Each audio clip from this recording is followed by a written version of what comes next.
que eu fiz pra você, Guiomar, agora tem o selo ISO 9000. O samba que eu fiz pra você pode-se dizer que é um dos melhores do Brasil. Tá certo que eu fiz o maestro penar um bocado e que paguei bem pouquinho pelo resultado. O coitado sofreu, quase teve um infarte, mas o samba tem introdução e tem segunda parte. O samba que eu fiz pra você, Guiomar, agora tem o selo ISO 9000. Ai, ai, meu bem, que bom que eu fiz pra você. Pode-se dizer que é um dos melhores do Brasil. Tá certo que eu fiz o letrista cortar o riscado e que ainda não paguei pelo bom resultado. Gastou uma caixa de lápis aquele infeliz, mas quem ouve logo acredita que fui eu que fiz.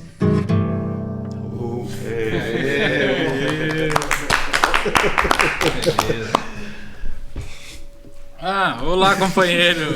Faz tempo, hein? Tá começando. Tá começando mais um episódio do podcast Música de Classe. Podcast nada, desce aí a cervejinha. Ele achou que ele ia entrar na próxima já. Eu tô fora daqui faz uns 3 semanas já. É verdade, né? Você esteve distante. Eu não lembrava que era ele que apresentava. Eu não lembrava que eu que apresentava. Não, então você, isso que eu falei. Tá aqui você não lembrava. Viajando, achando que eu uso ela. Não, mas beleza, estamos aqui para mais um episódio do podcast Música de Classe. Hoje com a ilustre presença do Douglas Germano. Aquele esqueminha, né? Porque ninguém aguenta mais os 4 falando, né? Essa que é a verdade. E ainda com o desfalque do Nishimira, né? Só os 4, Nossa, né? aí ficou ruim demais. Um ano depois, né? Você precisa trazer mais gente. Exato. Um ano de só a gente enjoa. Exatamente. Mas vamos lá, né? A gente vai ter uma conversa com ele aqui, né? Sobre diversos assuntos, a música atual, o samba, o universo aí mais interno do mundo do samba.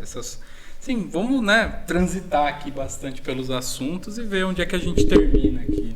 Acho que vai ser uma conversa interessante para ter nesses 50 minutinhos. Exatamente. E só antes da gente, né? Aqueles recadinhos, né, pessoal? Compartilhar aí. Não se esqueçam que esse podcast é gravado, então, né, aquele recado, não adianta interagir com a gente, nós não vamos responder na hora, porque... Mas você vai estar lá. Mas pode mandar o comentário que daqui a um ano a gente faz um programa especial com os comentários. Você vai estar interagindo. A gente tem que tratar melhor os nossos ouvintes. Você está interagindo com as outras pessoas que estão na transmissão, tudo bem, não é? Naturalmente. E, bom, e é isso, né? Manda mas pode mandar superchat, pode mandar super sticker. Ser membro do canal. Tudo, né? Fecha tudo, vai tudo abaixo. Manda o dinheiro aí, que senão Exato. não vai acontecer mais nada. Nossa, eu tô até meio, né, que a gente não tá... Hoje o pessoal deve estar até percebendo pela acústica que a gente tá em outro cenário. Ah, sim. É verdade. Talvez, se Deus Se quiser... saiu o making off no saiu Música de Classe, o pessoal no vai saber. canal, o pessoal vai saber onde a gente tá. É um mistério. Hoje, o pessoal está. mas a gente pode falar, não? Não pode falar, a gente tá Estúdio na da UTI do Hospital São Paulo. Bom, mas vamos lá, gente. Douglas Germano, essa música, já apresenta ela pra gente? Obrigado, gente. Boa noite a todo mundo. Obrigado pelo convite. Um prazerzaço estar aqui. Essa música se chama ISO 9000, né? É para esse aplique, esse verdadeiro 7-1, que é essa história do ISO, né? Só faz o caboclo trabalhar mais. E aí eu trabalhei muito tempo com editora e em agência de propaganda, né? E em alguns lugares que impunham esse tipo de coisa, né? Falei, vou fazer um samba sobre isso aí para tirar um barato dessa turma aí, né? Então aí fiz o ISO 9000, que o cara fala que o samba é dele, mas na verdade ele contratou e pagou muito mal o maestro e o letrista para fazer para ele. É uma boa deixa, né? É uma boa deixa essa música, né, pro nosso papo aqui hoje. Então. Isso é um negócio que eu sempre vi, assim, ISO 9000. Eu conheço ISO 9001. Não, né? tem 9002, tem vários. O que é isso exatamente? Eu não sei exatamente. É um negócio assim para fazer você trabalhar mais, ser mais resiliente, obedecer mais e o cara ganha mais dinheiro. É um, e você continua no mesmo esquema parada. pra você enganar. Como é o nome da moça? Você tá no começo da música? Guiomar. É, a Guiomar. É o esquema pra você enganar a Guiomar. Guiomar, exatamente. No caso, o É um Guiomar selo somos de todos nós. qualidade, não é? Tipo, um negócio assim, O que eu não desempenho, entendi. um selo de qualidade, né? Selo de Desempenho. qualidade, exatamente. Eu vejo então os mercados que tem, que é sempre um negócio assim, não, a gente faz os nossos funcionários se submeterem horrores para conseguir isso.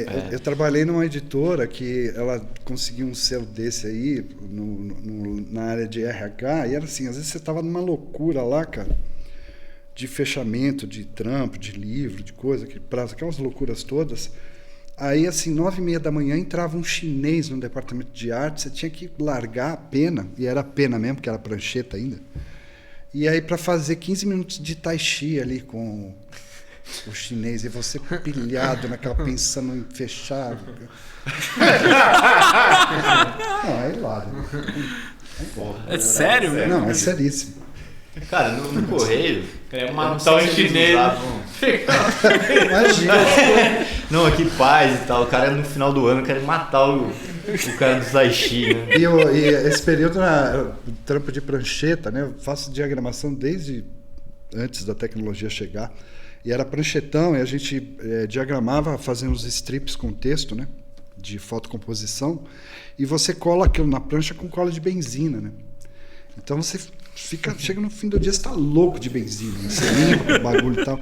Então já logo cedo, tomando café preto, pilhado, já benzina, comendo solto, entra o chinês lá pra você. O cara. Nossa. O cara tá muito louco lá. Não, é isso mesmo. Mas aí é isso, né? Aí do lado do logo da empresa vai o carimbo do certificação, sei lá do que. Tratamos bem os funcionários. Exato. Estão loucos de café com bem. Exato. Fazendo Tai Chi.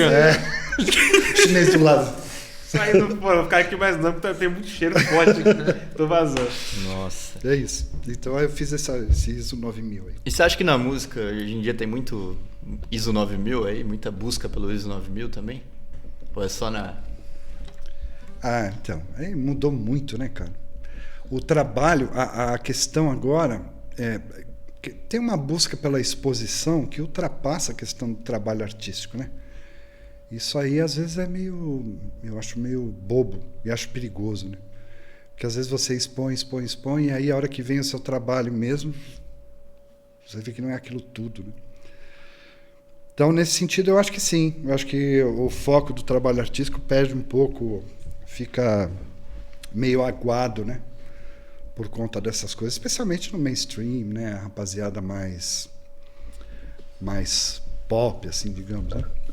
Esses Eu acho compositores pop, eu tenho a séria impressão de que, tipo, tudo bem, tá o nome do cara lá, mas você vai ver a música de fato, tem muito mais gente por trás daquilo ali do que só aquele mano. Ah, não, isso é sempre assim. Isso é sempre assim. Não tem mais o cara que faz uma música sozinho, né? Tipo, você vê que tem toda uma turma, assim, enorme pra fazer aquela Não, música. então, aí tem duas situações, né? Tem gente, por exemplo, que tem compositores famosos, assim, consagrados, que o cara pega a música e ele tem um arranjador dele. Aí ele entrega a música para esse arranjador contrata os músicos, vai lá e grava o disco dessa pessoa, entendeu?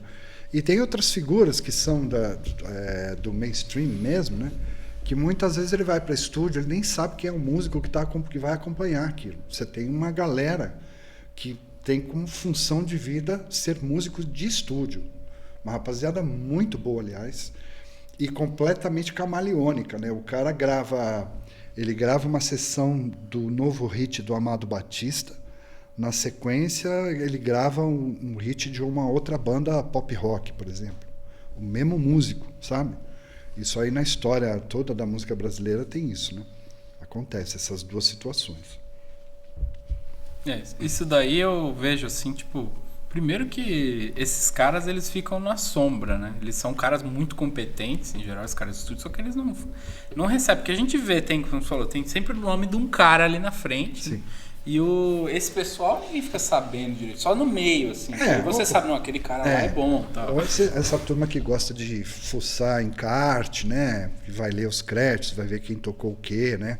Aí você começa a ver alguns nomes recorrentes, né? Fulano, Beltrano, que tocou aqui, tocou ali. Pô, o cara fez um disco de baião, fez um disco de rock, o cara, sabe? Tem muita gente assim. Tem alguns até que preferem ficar meio no backstage, sabe? Que hoje a exposição que o pessoal dá não é muito positiva, né? Mas eu vejo assim, eu acho que a coisa mais sinistra são aqueles caras que a profissão dele é fazer música para um figurão pegar e fazer todo esse procedimento. Você tá falando de compositor? Tipo, o cara que mete o... tipo, você vê isso muito assim no pop do exterior, assim. Tem sempre um cara que faz umas músicas, assim, e ele faz para todo mundo. Ah, né? sim, tem. E é uma coisa sinistra, porque, tipo, não é como se fosse passar pro figurão e o figurão faz, não. Ele passa pro figurão passar para outros, para passar pelo nome do figurão. Aqui, para ilustrar o que você está falando, teve uma dupla que fez muito sucesso, assim, década de... acho que final de 70, 80, até 90, que era assim, tudo que você via do meio pop, veja assim, isso que está tocando no rádio com Jabá, que vai no Chacrinha, que vai no Bolinha, no Raul Gil, no Faustão, isso. Que eles estavam em todos, que é uma dupla chamada Michael Sullivan e Paulo Massadas. Esses caras fizeram temas de novela e são autores também do Hilarie da Xuxa, por exemplo. Entendeu? Aquela galera que sentava ali no escritório e compunha para esse, para aquele, para aquele, é meio sob encomenda. Sob encomenda. E é um negócio também que é estranho, porque, por exemplo, a gente falou aqui no episódio do Cartola, que o Cartola vendia sambas, mas ele fazia não pensando que ia vender, ele fazia. Não, isso aí acontece muito. A realização, cara, é você conseguir criar, você conseguir produzir, você ajeitar aquele verso, você ajeitar. Agora, se é aquilo que você faz, que envolve paixão, que é intrínseco, entendeu? Aí, de repente, você consegue ganhar alguma coisa com aquilo, né? Tem muitas histórias do Francisco Alves, por exemplo, que comprava, né? Música da galera e colocava, mas não é só comprar, né? Porque é como assim, sei lá, uma figura qualquer me encomenda uma música, sei lá, um figurão desses aí da Torre de Marfim. Eu faço a música, a pessoa grava, tá lá, o meu nome tá lá como autor, né? O Francisco Alves, não, ele se incluía como autor da música, como parceiro na música, e gravava. E a turma, assim, o cara era um sucesso nacional, né? O autor, vou colocar uma música com o Francisco Alves. Era uma realização e também uma forma de sobrevivência, né? Ganhar uma grana com aquilo. E óbvio que tem muita coisa boa nisso, né? Não era um método que comprometia a qualidade artística do trabalho, entendeu? Porque a música finalmente estava feita, né? Estava feita e ele cantava muito bem e ele tinha visibilidade, né? É isso, estava tudo certo. Eu penso que hoje em dia o negócio é outro esquema, né? Um negócio, como a gente falou, industrial mesmo, né? Você pega lá aquela coisa, vai soltando aquelas músicas e chega a um ponto que parece que você tá ouvindo a mesma coisa. Bom, eu comentei com vocês que eu ouvi o podcast sobre o Pagode 90, né? Naquele período, era um período que eu estava compondo bastante. Você não achava, assim, ninguém que você pudesse mandar música, né? Porque estava explodindo a música sertaneja, né? E o axé. Só que aí, bicho, agora olhando para trás, o axé tá aí até hoje, da mesma maneira, entendeu? A gente está no inverno, tem propaganda na TV tocando axé como se estivéssemos no verão. Eles estão aí até agora, entendeu? Como se tivesse uma micareta, né? Exatamente, em plena micareta. Tá menos 3 graus, tá passando começar a ser... E sem pandemia, sem nada, tudo certo, nós vamos pra festa, né? Tudo... mas é verdade. É verdade, não tinha notado. Até hoje, cara. O sertanejo também, né? Mas começou nesse período aí, os dois, né? O sertanejo virou um pagodenejo, virou universitário, virou não sei o quê. O forró ganhou uma pedacinho aí. Mas, assim, as duas vigas os dois trilhos aí desse trem é o axé e o sertanejo, até hoje. Entendeu? E nessa forma, né? Eu queria que você falasse um pouco sobre seus discos, Douglas. Você, inclusive, no seu site, você faz questão de colocar o ano do lado do nome do disco, né? Sim. Que foi lançado. Aí foi... o primeiro foi o Ori, que é um disco que só existe virtualmente, né? Só nas plataformas. Isso eu também achei interessante, que o primeiro sai digital e do segundo vai pro CD. Né? Exato. Mas isso aí foi por problema de produção, de não ter Só porque não tinha grana para fazer o CD mesmo. Então, e nem existia nessa época, quando eu soltei o disco, foi 2011, não existia essa coisa das plataformas. Eu soltei o disco no YouTube.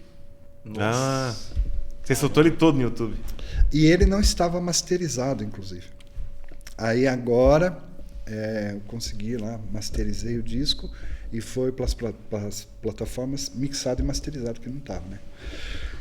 Esse é de 2011, depois de 2016 eu soltei o Golpe de Vista, que esse tem um CD, né? E agora em 2019 eu soltei o Escumalha.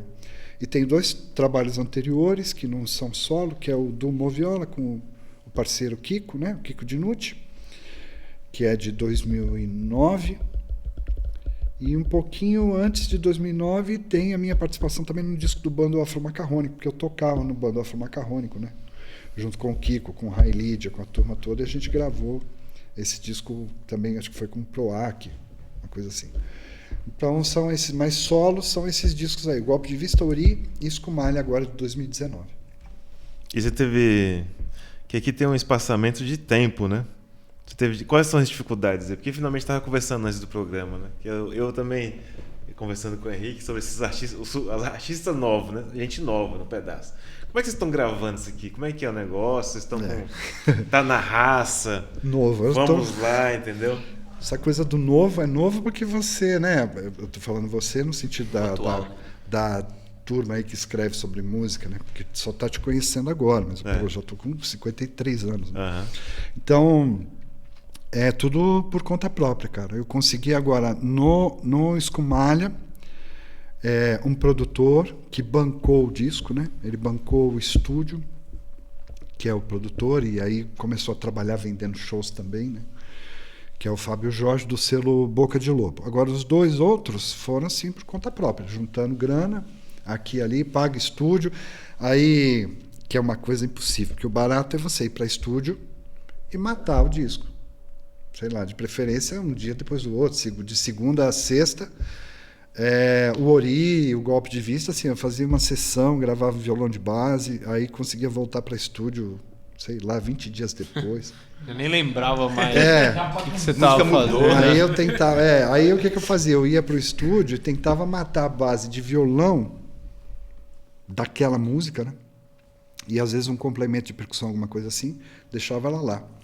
Depois ia e fazia a base de outra. E aí depois, na sequência, depois que eu tinha concluído todas as bases, eu voltava os caminhos complementando.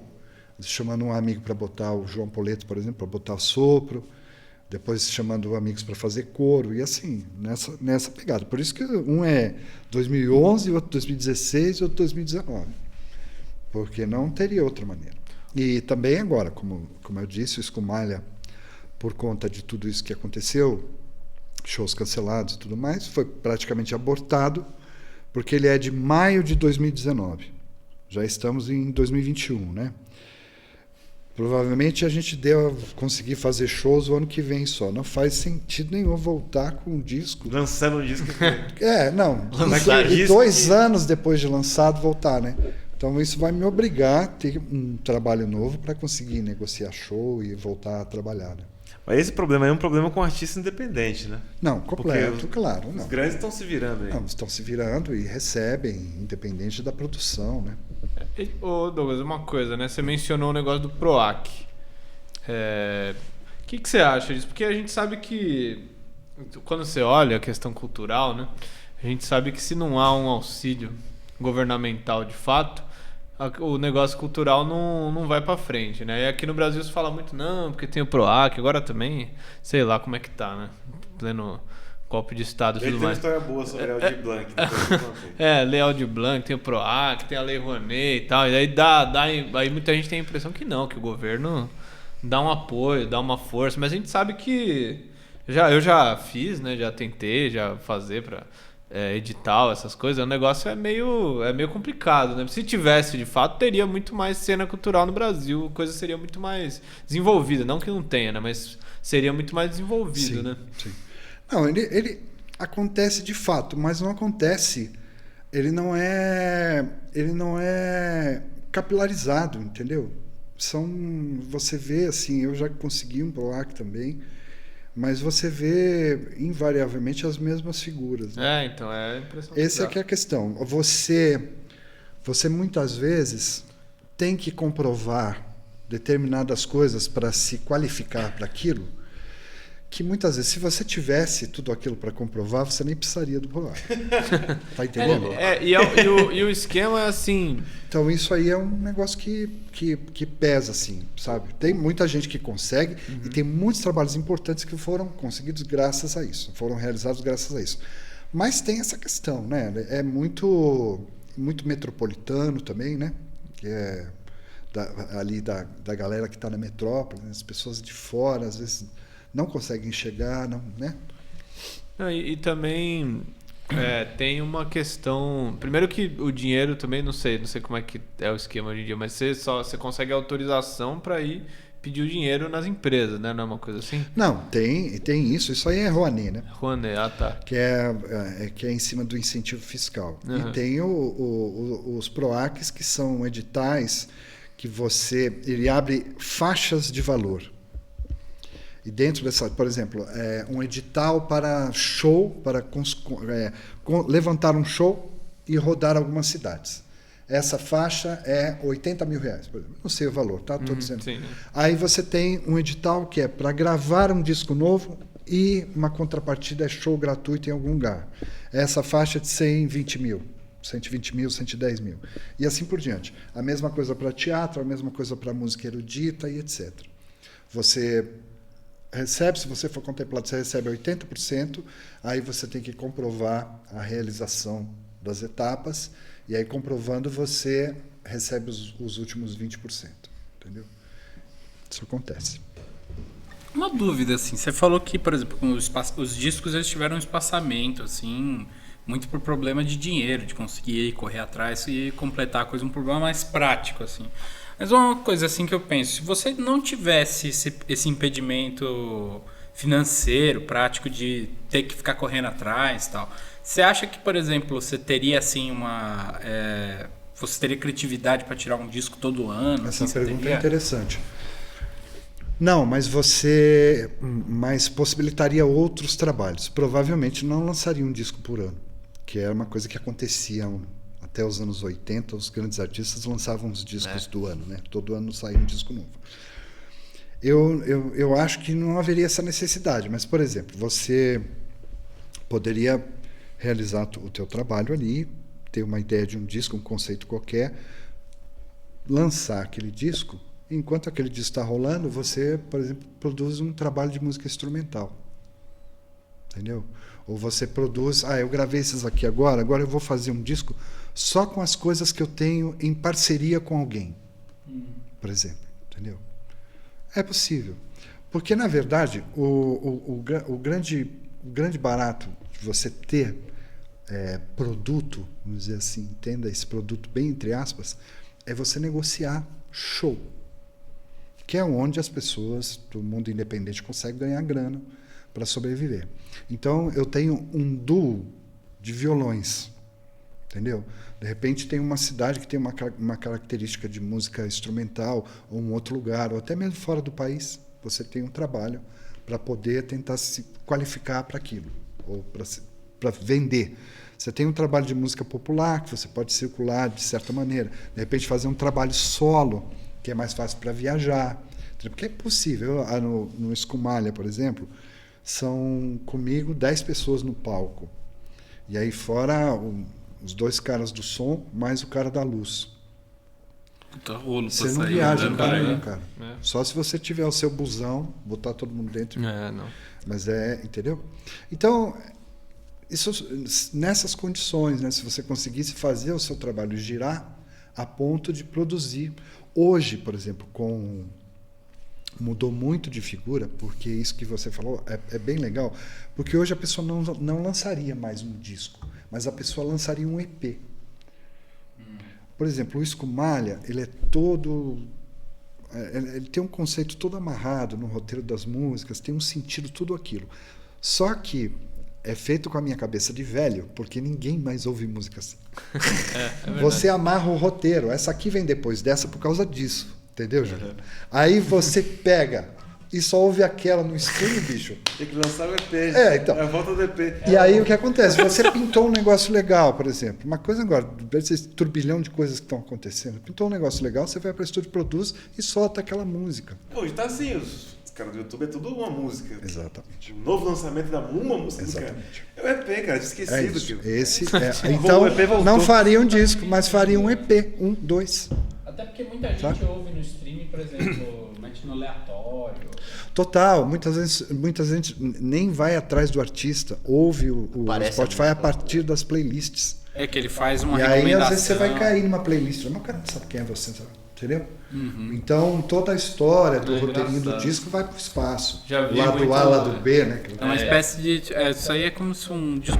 É um disco conceitual, né? Tipo isso. É. Então você mete um... Isso aí meio que vai se perdendo, né? Porque até eu acho que a coisa do disco conceitual tinha um pouco a ver com o fato que tinha o disco, né? Você ia lá, você tinha aquele disco pra você mesmo colocar. no CD tem, tá? mas sabe quando você... É aquela coisa que é um poder que a música tem, enfim, que as formas de arte têm, todas. Sabe quando você pega um disco, você põe, começa o disco, você ouve ele até o final, que você, de alguma maneira, você vai ser transformado por aquilo. Você estava de um jeito quando você começou a ouvir o disco, se você parar para ouvir, né? Sim. Quando você termina, você está no outro. Às vezes você ficou mais alegre, você ficou leve, você se perde completamente. Então, o roteiro, que eu digo o conceito, não é um negócio cabeção conceitual, não. O que eu digo conceito é assim, eu começo o disco com umas porradas, depois eu vou amaciando e entrego um negócio leve, assim, para que a pessoa saia com alguma esperança, caceta. Se não tiver alguma esperança, não vale nada. Entendeu? Então, isso aí se perde. É verdade. Entendeu? É porque o cara pode ouvir só o final essa esperançoso. mágica, entendeu? Que você consegue quando você faz um disco, ou mesmo um show, a pessoa sentada ali, você tocando, é uma mágica mesmo, né? É um elemento de transformação, né?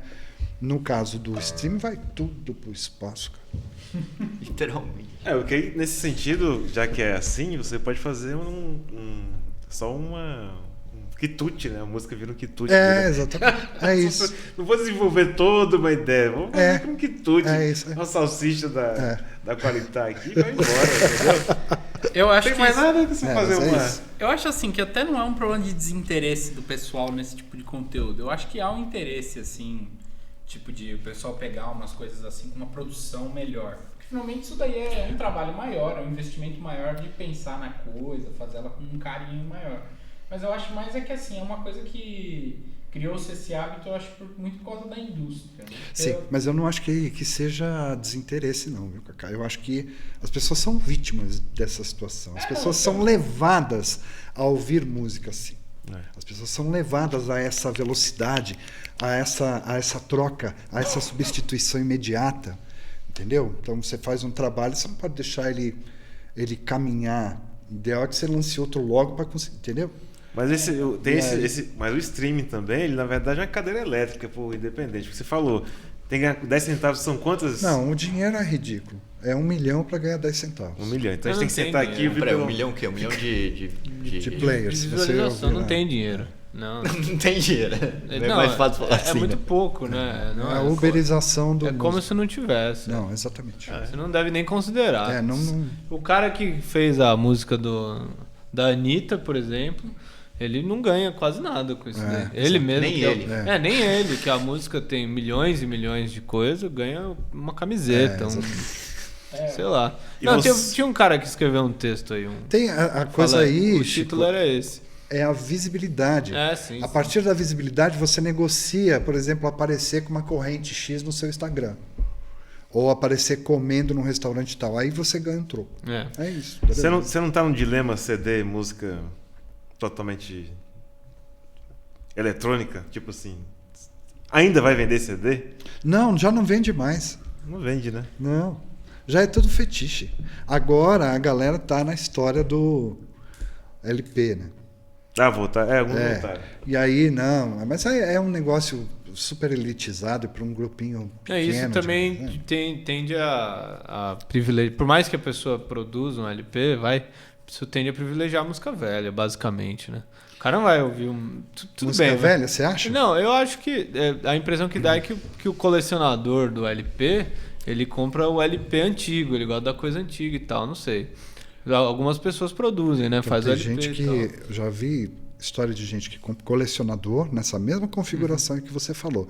O cara compra uma coisa que saiu agora pensando em negociá-la depois. No futuro. Não é com um lance É. de vou ouvir porque o som é melhor, não é isso. Não. Até tem alguns que sim, mas é um grupo muito pequeno, cara. E um LP, você solta um LP agora e não é nem marra nada. Assim, o custo é altíssimo. Você não pode comprar um LP menos de R$130, cara. Exatamente. Quem é que vai comprar isso? Eu tinha uma banda que fez muito lançamento de caro. LP. Então, é caro. Assim, se você fizer na ponta do lápis, olha, eu quero 10% de lucro nessa bagaça, eu não quero nada de lucro, você vai cobrar 110 pau. Né? Eu fiz uma vez, uma banda que eu tocava há muito tempo, fez um coisa. Era um EP mesmo. Compactozinho. Era um compacto, acho que era uma música ou duas. Nossa, o negócio era caríssimo, agora eu também não lembro. Mas ele fez sim, pra cada cara da banda, falou, ó. Era sempre Cuide disso, filho. Aí fez o CD também e tal. Mas fez pra ter, assim, pra guardar, porque é bonito e tal. Sim. Não sei onde tá, mas. Eu acho muito mais atraente. Assim, porque assim, hoje a pessoa que vai ouvir, né? Tipo, tem você ouve música ainda por outros meios que você não gosta da qualidade do serviço de streaming. Mas, eu não gosto, eu baixo. É ruim mesmo. É ruim. mas eu não tipo, gosto, é que é ruim. Se eu fosse comprar, eu acho, por exemplo, que tipo, teria que ter uma expansão desse negócio dos LPs, porque eu acho que é muito mais chique, sabe? Tipo, eu acho uma coisa que vai dar uma valorizada, né? Pra você vender, porque como você falou, não é uma coisa que você tem pra te possibilitar ouvir a música. Pra você conseguir ouvir a música, você consegue em qualquer lugar. Sim. Mas é mais uma coisa assim, se você gosta mesmo do artista e tal, é uma coisa grande, que né? Você trabalha em kart, nos períodos mais atrás você tinha verdadeiros artistas que se dedicavam ao lance do LP, o lance gráfico, sabe? Os baita ilustradores, encartes cheio de informação. o disco vinha numa cor diferente. Era bem legal, né? Nesse sentido é bacana mesmo. Então, é uma coisa que é meio triste, né? Porque é um problema econômico isso daí. Ele ficou caro muito provavelmente porque não tem mais muita gente que oferece o serviço. Porque saber fazer o serviço e ser barato não é caro. São poucas fábricas. Mas não tem muita gente que faz, São né? poucas fábricas. Então eu acho que, tipo, e ainda mais pro mercado independente, porque essas coisas pop, assim, ninguém vai comprar um LP da Anitta. Não, exato. Exato. Cara, não Mas, se preocupa, não tem essa preocupação. Não tem essa preocupação, mas tipo, no mundo do músico independente, se isso aí fosse uma coisa acessível, seria maravilhoso. Esse rapaziada vai saber o que é LP da Anitta. A Anitta já desce agora. A Anitta vai lançar LP, os fãs dela. L o Que quê? é isso? LP. O que será que é isso? Ô Douglas, mudando um pouco de assunto, né? Questão um pouco dos temas das músicas, né? Eu ouvindo um pouco os discos, né, seus, tem muita coisa assim do cotidiano, né? Muita coisa da classe operária, notei coisas do trabalhador, né, da vida em São Paulo, da escola de samba e tudo. Né? E isso me chamou muita atenção, porque é coisa do samba, né? O samba é assim, né? Chamou muita atenção isso daí, falei, porra, isso aqui é tipicamente do samba. E a gente tava falando antes de entrar aqui ao vivo, né? Não sei se está gravado no making off, mas da questão assim, chamou muita atenção que você faz um samba, né, tradicional, no melhor sentido da palavra, né? Mas uma coisa atual, né? Então, você falou que tinha alguma coisa para falar sobre isso, que acho que chegou a hora. Tem no lance da construção, da musical mesmo, estética, né? E esse negócio é o seguinte, eu faço música já desde a década de 80, metade da década de 80 para cá, né? E fazia música muito levado, por exemplo, frequentava os pagodes, fazia roda de samba, então eu fazia meio naquela onda, né, que estava rolando ali, muito partido alto, que foi o elemento que me deu ferramenta para fazer os versos de improviso, para aprender a articular o verso, né? E depois eu comecei a produzir, e aí comecei a falar, bom, mas isso aqui também, cara, isso aqui nada é a mesma coisa, né? Então, já que eu vou me meter nisso, eu vou fazer para valer, vou arrumar uma forma, vou pensar uma maneira de fazer a minha maneira. E aí o que eu saquei? Por exemplo, tudo parte da minha experiência particular, né?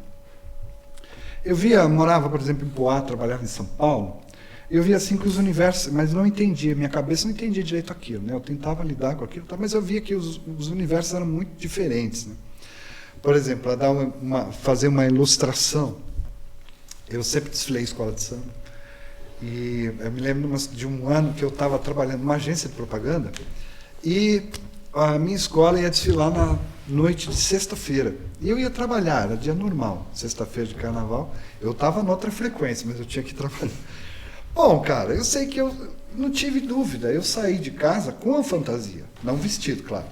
Mas levei aquele saco tradicional, aquele sacão de lixo, enrolado a bata, a calça, o sapato, e no outro aquele chapéu com pluma, assim, um negócio.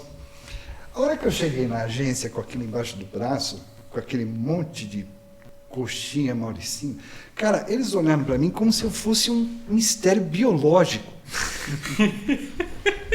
Sabe? Porque aí isso é engraçado, né? Como que as coisas vão se categorizando. Porque você é um designer. Você é um designer. Como que você chega com a fantasia da bateria do Nenê aqui? E para mim aquilo era absolutamente normal. Por quê? Porque eu tenho amigos. Vai no futebol de várzea, tem samba. Vai na feira. Encontro com um amigo que está usando a camisa da escola. Aí ele usa a camisa da escola e por baixo ele está com uma guia do santo dele, do candomblé. Não, isso aí é o que nós somos. A partir de que momento isso começou a ser uma questão, a ser um problema? Para ser enxergado diferente. Então eu comecei a pautar meu trabalho aí. Eu falei, não, eu vou tratar dessas coisas. As minhas metáforas vão partir dessas coisas e assim por diante, né? E na coisa do samba, que é o que eu te disse, que tem a ver com a construção estética do barato, é o seguinte: a indústria que pegou o samba e produziu o samba, pasteurizou o samba. Se você tira as coisas do arranjo, a coisa de harmona e tudo mais, você ouve a mesma coisa ali. Você tira de um e põe no outro, é a mesma coisa. Sabe? Você... E assim, o Nenê de Vila Matilde me deu uma escola de observação que é assim, o samba é muito mais do que aquilo. O samba não é aquela pasteurizada. O samba você faz só batendo aqui. O samba você faz só com violão, dependendo de como você tocar. Tocar o violão e fazer a marcação aqui no pé, todo mundo vai saber que é um samba. Você não precisa ter um repique de mão, um tantã, uma cuíca, um pandeiro, um tamborim, um agogô para fazer samba. Samba você faz com piano e baixo. Entendeu? Daí esqueci o nome da cantora que eu queria citar agora, mas vou lembrar, depois eu falo. O samba pode ir longe. Você pega coisas, por exemplo, como... E eu sempre observei isso, e isso sempre me alimentou muito. Você pega coisas como o samba do Tom Jobim, por exemplo. Água de beber, camarada. Isso é um partido alto absolutamente ortodoxo que ele fez com o piano. Entendeu? É um partido alto. A forma, refrão e verso, com estrofe, quatro versos, né? Então, isso aí sempre E eu falei, quando eu for para o estúdio, eu vou fazer isso. Eu vou fragmentar. Eu não vou chamar um surdo, um tamborim, não sei o quê, vai ter banjo, cavaquinho, tem que ter isso, tem que ter para fazer samba. Não. Samba não é. E isso é uma coisa que para mim é natural, porque eu frequentei o samba assim, muito por dentro, desde garoto, né? E é uma coisa que, por exemplo, em Cuba, qualquer molequinho sabe bater a clave.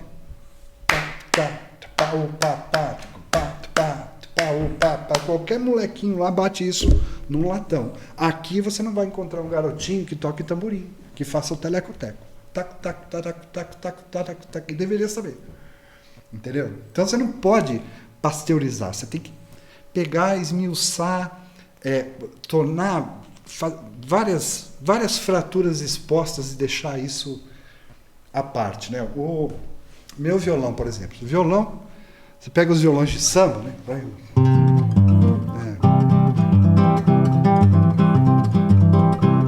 Ok, tudo bem.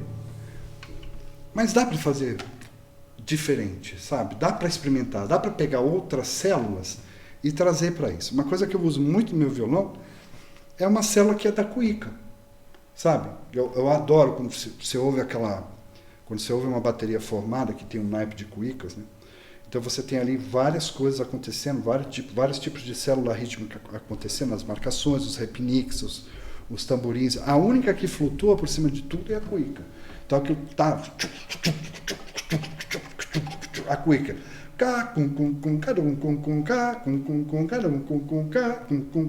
Isso dá um colorido, dá um balanço naquela barata, e isso eu trouxe para cá, sabe, para colocar aqui, ó.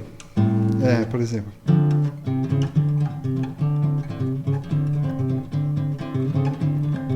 Então, em vez de fazer o violão de samba, que seria isso, né? Pode cantar um samba qualquer, eu faço isso aqui.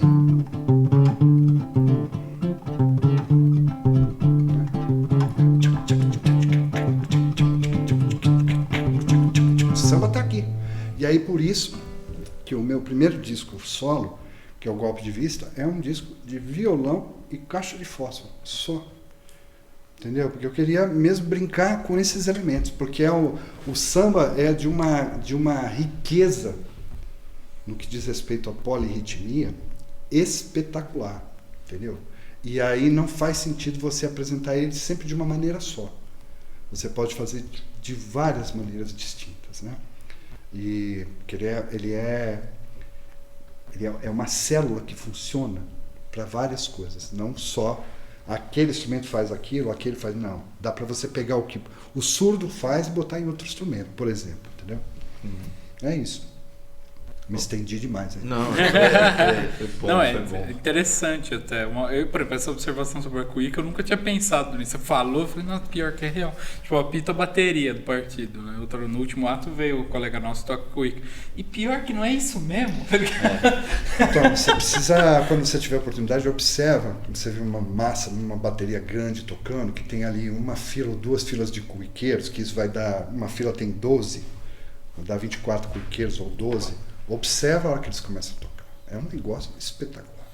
O samba eu vejo que assim, por exemplo, eu tinha visto que parece que tem alguns instrumentos que nas escolas eles vão abandonando paulatinamente. Primeiro foi o agogô. Parece que tem escola que usa, tem escola que não usa, tal. Não utiliza ainda. Então, mas assim, pelo que eu vi, ele vai sendo tirado. Tem muita gente que usa, tal, mas ele vai perdendo assim aquela unanimidade. Não. Só vai tirando ele. Não. Tá, inclusive acrescentaram. Quem não usava, acrescentou. Quem não usava, É absolutamente o contrário. O que acontece é o seguinte, você tinha, por exemplo, nas formações de bateria, você tinha ali na frente, vamos colocar como eles formam hoje, né? Então você tem ali as cuícas, aí você tem tamborim, aí você vai ter agogô, aí você vai ter chequerê e vai ter chocalho, que é aquele chocalho rocar, aquele que tem as platinelas de pandeiro, né? Antigamente, o que acontecia? Os tamborins tocavam teleco-teco, sabe? Até porque o andamento era um pouco menor. E na fila de trás, ou mesmo, às vezes, junto com os tamborins, você tinha aquele agogô de duas bocas. Aquele agogô é legal porque você aperta ele, tem um som, solto ele tem outro, e tem as duas notas, né? Então você faz um... que combina com o teleco-teco do tamborim. O andamento tornou isso impossível. E também o regulamento, que passou assim, se você tem um instrumento na bateria, ele tem que ser ouvido. Um vai ser ouvido, então você tem que transformar aquilo em naipe. E aí você não pode sair com agogô de duas bocas, porque ele tem um volume menor. Aí inventaram aqueles agogôs de 4 bocas, que são verdadeiros cobel, né? Aquele latão desse tamanho, com 4 notas, que todo mundo sai tocando a mesma célula. Pim, pirim, pim, pim, pim, pim, pirim, pim, pirim, pim, pim, pim, pim, pirim. Isso aí quem usava era o Império Serrano, né? Depois um monte de gente começou a utilizar. Então, é isso. Pasteurizou muito, né? A questão de afinação, a coisa dos chocalhos. Tinha um negócio que eu achava lindo, que está praticamente extinto, que era o prato primeiro. Só as escolas mais tradicionais têm 1 ou 2 tocadores de prato, que o cara é meio baliza, ele vai sambando, usa um elástico gigante, porque ele joga o prato no chão. Aí, no que puxa, o prato já gira, ele já faz um passo, pega e fecha no outro, é um negócio sensacional. E o chocalho peão, que era demais, um chocalho desse tamanho, com formato afunilado assim, com um pegador aqui embaixo, ficava assim, e você saía com 2. E o cara que saía com aquilo saía tirando mão barato, porque ele... Nossa, Se pegar os desfiles antigos, anos 80 ali, no YouTube você acha, se focar nas baterias, você vai ver. Os caras tirando uma onda. Vem a mulata. Era sensacional. Chocalho e peão acabou. Né? Mas o agogô ao contrário. Todo mundo usa, mas não usa mais essas duas bocas. Usa Eu vi que tem até o de de 4. 7 agora. Então. Grandão, enorme. Então, e aquilo, esse. O de 4 já é pesado pra caramba. E tem muita mulher que sai tocando esse agogô, né? Esse aí, muito provavelmente, deve ter um braço maior para apoiar na cintura. Pra você. Eu vi que o pessoal usa até com talabarte. Tem um lugarzinho então. pra você pôr um talabarte, porque é muito pesado. E a sequência parece que era um negócio assim, ele tem os de 7 bocas, assim, o cara ele faz a sequência do de 4 em cima e ele tem uma sequência para outro determinado pedaço onde ele faz embaixo, e aí às vezes ele tem uma sequência para tudo, mas ele não usa o negócio inteiro, mas é mais assim, como se fosse tipo aqueles bateristas de banda de rock que ele tem uns pratinhos só para usar no estúdio, sabe? Ô Douglas, toca mais uma música aí pra gente. já foi, tá indo, né? Desse jeito. Tocar uma que trata dessas coisas.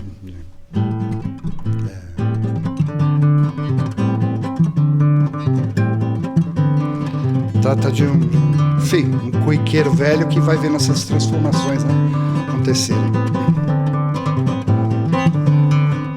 Era linha de frente na ala de cuíca, já vi muita cabrocha envelhecer. O seu ronco encobria os tarol e as ripas, um samba botava pra ferver. No talabarte a cuíca cobria o coração, num alguidar é que ele molhava o gorgurão. Era a linha de frente na ala de cuíca, já vi muitos apitador cair. Sua bronca era gente de classe mais rica, que vinha em fevereiro querendo sair. Sua cuíca rugia, dizia não, tão loteando as faixas do nosso pavilhão.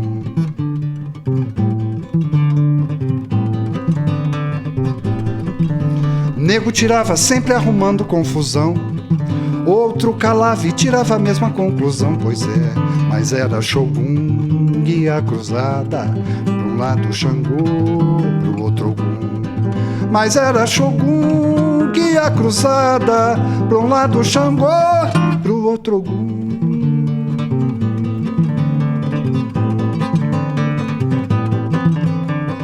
Você desavisado, curtindo o seu reinado, vendendo e comprando qualquer um. No teu mapa da mina, o X em cada esquina indica que tem lá mais um. Igual a Shogun, guia cruzada, oxe de Xangô, na mão de Ogum.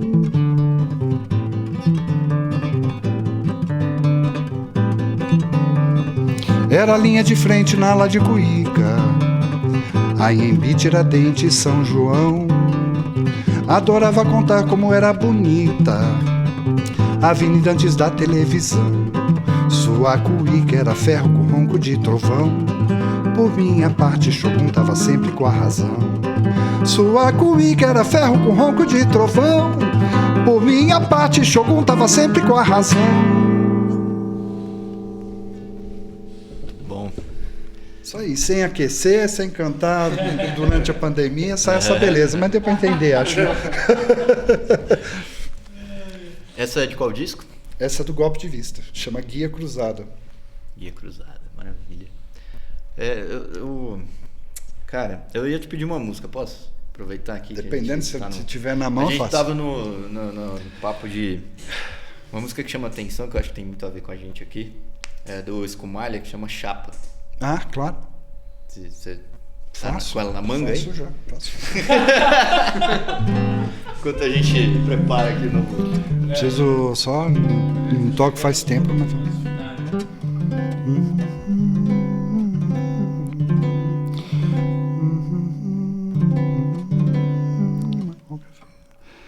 Ah, você tem um encarte aí, né?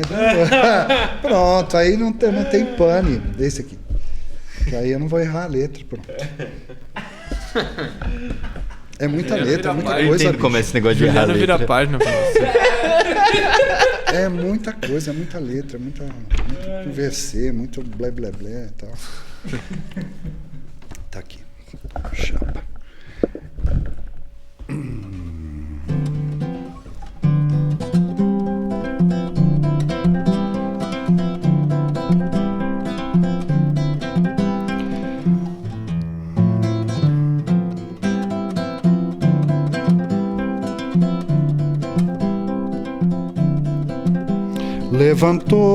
Levantou às 3 da manhã de uma qualquer feira, acendeu a espiriteira pro café. Todo dia é assim antes do sol, banho Barbie, 2 doses de diclofenac e paracetamol.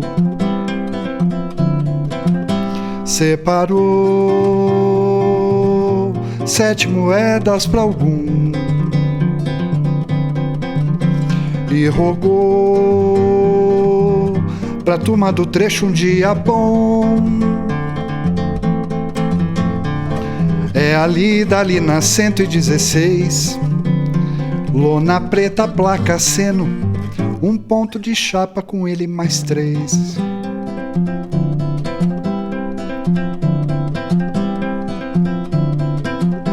Vem carvão, clorical, vem feijão, vidro e sal, vergalhão, vem sisal, aço e flor. Vem a bolha, fratura, torção, cervical, inguinal, vai a mão. Vem o corte no ombro mais forte que opõe toneladas ao chão. O açoite é a paga do país. É ali, dali na 116. Fim do dia mais ou menos, cenzinho partido entre ele mais 3.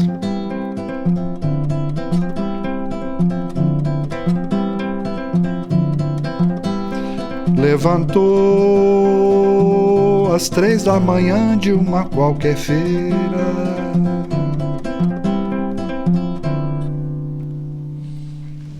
Chapa, né? Chapa, eu errei Pessoal uns que troços não- aqui, mas é mais ou menos isso. O pessoal que não A sabe, galera que fica aí na estrada, né? É. Uma vidinha bem complicada. você passa ali na BR, tem aquela plaquinha escrito pintada à mão, assim, chapa. Isso.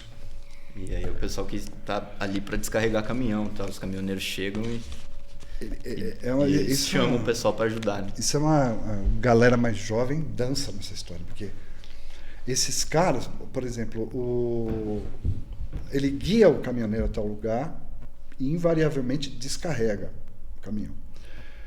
Aí fala, pô, mas e o GPS, e o Waze? Tudo bem, o cara pode botar o Waze, só que o Waze não diz a altura do viaduto. Às vezes o cara vai entregar uma carga na Vila Ré e ele pega o chapa lá na BR-116 no Tabuão. Olha o trampo que vai ter ainda, né? Então, trânsito, o chapa sabe as quebradas, sabe onde você quer. Ó, não vai por aqui não, porque ali tem um viaduto baixo. Não vai por aqui, porque aqui tem fio. Isso não está no GPS. Não vai para aqui, porque se a carreta não entra ali. O chapa sabe isso. E aí vai, descarrega, muito provavelmente vai ganhar entre 25 e 30 reais. O resto é tudo por conta dele, inclusive a volta dele para o Taboão da Serra. E aí eu peguei, nas minhas pesquisas, eu encontrei um cara que fez a tese de doutorado dele em cima do trampo do chapa e do quão importante é o chapa para o lance do transporte rodoviário, que é o que, né, o Brasil investe nessa bagaça, né? E tá cheio de gente por aí. E a maioria não tem sindicato que os agrega. Os próprios caminhoneiros muitas vezes viram as costas para os caras, porque também tem questão de roubo, que às vezes o chapa facilita alguma coisa, mas isso é o que diz os caminhoneiros, né? A rapaziada toda acima dos 50 anos, todo mundo com o corpo completamente arrebentado, pulso, coluna, perna, tornozelo. O cara pega, diz que tirar a mesma coisa na estiva também, diz que você descarregar uma sacaria de sal, diz que você fica 3 dias sem conseguir respirar, que o teu pulmão vai para o espaço. Então, tudo isso. E os caras lá, todo dia de manhã no mesmo ponto e tal, estão ali acenando para para ver se consegue trampar. Né?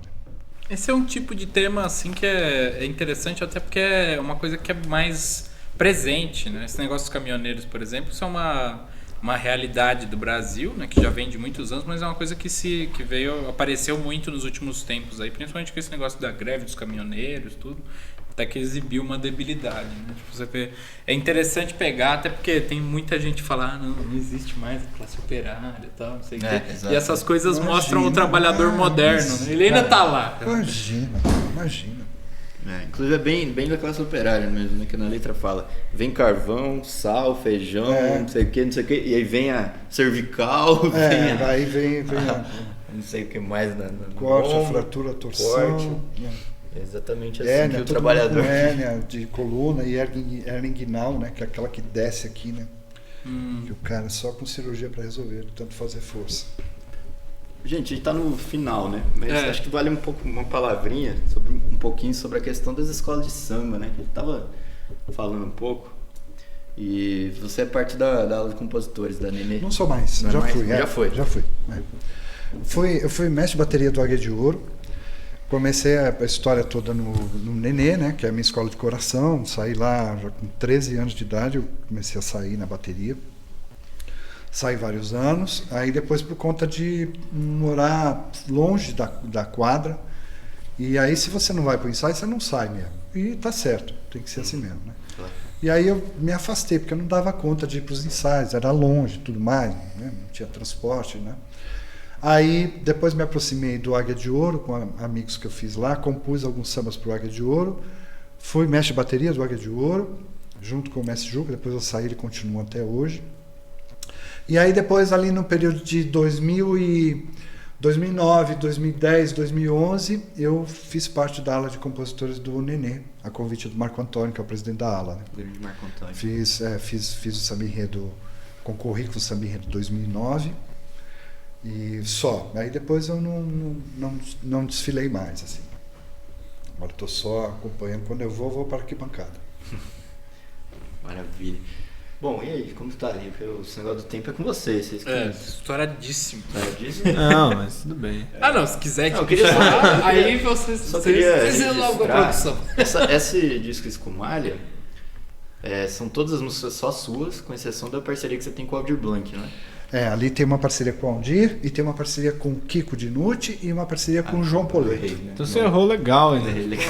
Nada a ver. Não, são 3 parceiros, as outras todas são só minhas, São 3 parceiros. O apresentador fez as pesquisas, olhou, né? É uma com o já Aldir, mete a malaça lá e toma. É uma com o Aldir, uma com o Kiko Dinucci e uma com o João Poleto. Do Aldir, inclusive, eu tava ouvindo o disco, né? E eu parei, começou a tocar do Aldir, eu falei, porra, eu acho que essa aqui é a música com o Aldir, porque tem alguma coisa ali que dá pra reconhecer, né? O cara é muito genial, né?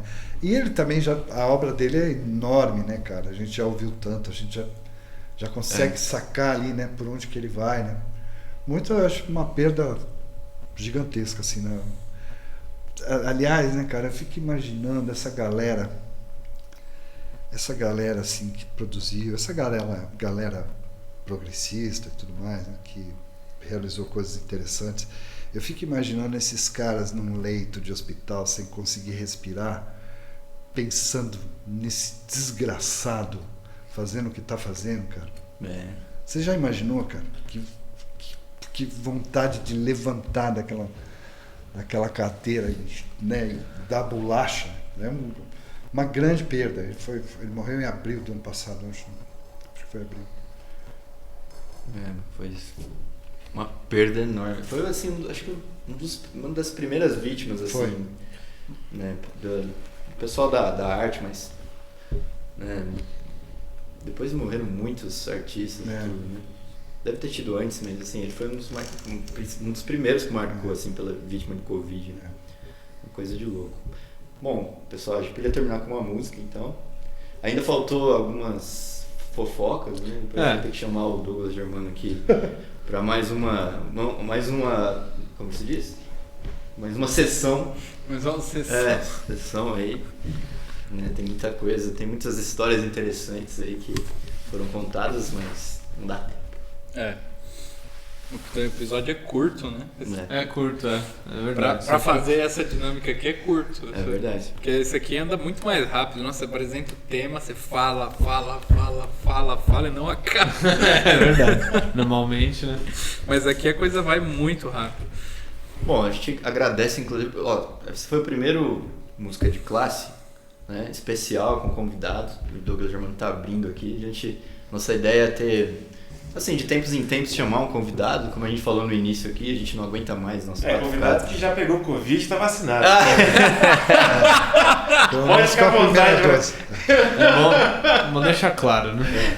antes que venha alguém. Oh, meu Deus! Olha, eu acho que tem coisa. O pessoal vai cair. Assim, essas coisas tudo bem, vamos esclarecer, mas vocês vão cair matando muito. Esse pessoal que vai cair matando em cima disso vai cair matando em cima de muita coisa. Nós aqui não temos papas na língua. É. Bom, e agradecer aí a presença, foi muito Eu que bom. agradeço, uma alegria estar aqui com vocês, conhecer vocês Casa é pessoalmente, né? Já assisto vocês de casa há muito tempo. O certo mesmo é que tivesse aberto um bar pra gente chamar a rapaziada. A gente fazer pra cá. música de classe já lá no Chama o bar, né? Cleiton, No balcão. Chama o Cleiton ali, fala, Cleiton, vamos aqui, cara o instrumento e pau na máquina. Faz mau negócio. Vamos marcar um samba aí, né? Também aqui, com Vamos, a reinauguração do CCBP. Muito legal. Vamos marcar um samba. Com o maior prazer, veio com o maior prazer. Essa aqui foi uma iniciativa assim que é contraditória, né? Porque ela veio por causa da pandemia, mas ela é uma coisa que perde muito por causa da pandemia. Né? Verdade, ao mesmo tempo, né? Não dá pra você fazer muitas coisas, né? Bom, é isso então, né? Beleza. Encerrar com uma Vamos música. encerrar com uma então. música, aí Boa apresenta, noite. aí fala da onde é a música, de quem é, do qual disco e tudo, Tá. e o nome, que aí a gente já encerra com a música e já tchau, né? Já dá aquele Beleza. tchau. O que eu posso fazer?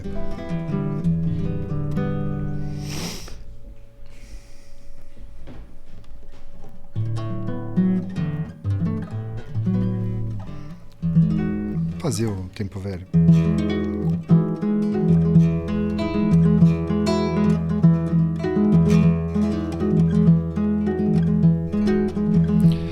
Eu nem sei de nada, não. Minha voz é vento e eu sussurro o tempo pra você olhar. Quanto de perder, tanto de sangrar, pra você caminhar.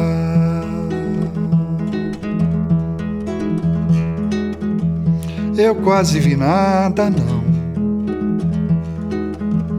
Eu senti por dentro, mas o pensamento não dá pra trancar. Tanto de perder, quanto de calar,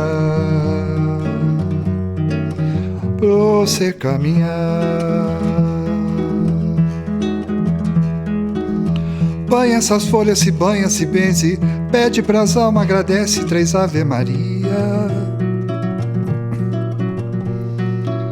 Faz teu caminho de bem, se lembra que o mundo mais lindo só tem pedra pequenina.